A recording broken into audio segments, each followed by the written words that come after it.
My name's JT Scott, and I'm here to tell you about my placement and what I've achieved so far this 9 weeks. I'm here to talk a little bit about my placement, and over the past, I think it's been at least 8 weeks, if not 9, by the time you're watching this video.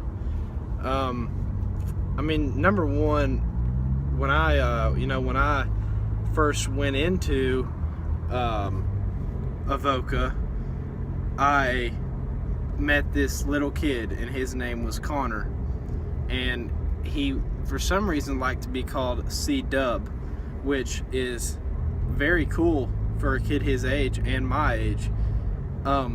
So I asked Connor, I said, why do you like to be called C-Dub? And he said, because I'm a winner.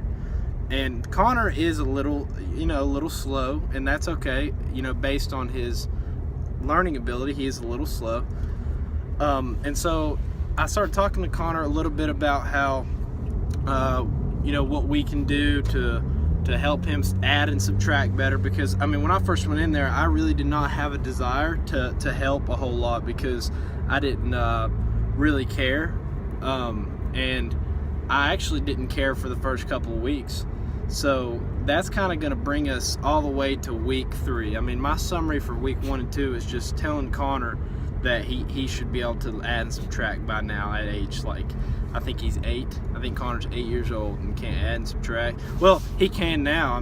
So I'm going to get to that. Okay, and so I'm in a 3rd grade math class, and Connor comes in late because he has his own little teacher.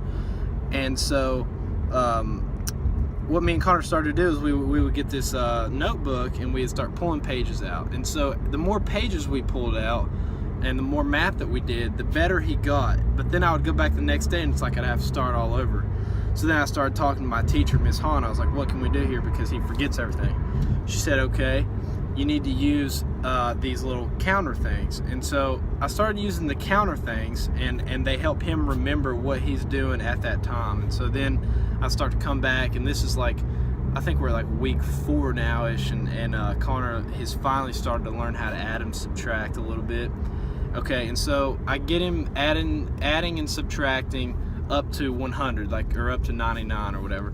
And so then I start teaching him how to add and subtract larger numbers, above and below each other, and just kind of adding them all up. And then Connor's friends, who are in the same grade but a little bit more capable as far as the academic program goes, they're a little more up to speed on that. And so I started talking to Connor, and he said that he wanted to learn how to multiply and divide with his friends, because they would all play these games and he could never do it, which is sad.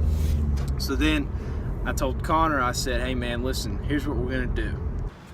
Yeah, so I said, hey man, what we'll do is we're gonna start working with you, and we're gonna get a lot of practice in, so that you can at least compete with your friends. Maybe not always win, but compete. And so we did.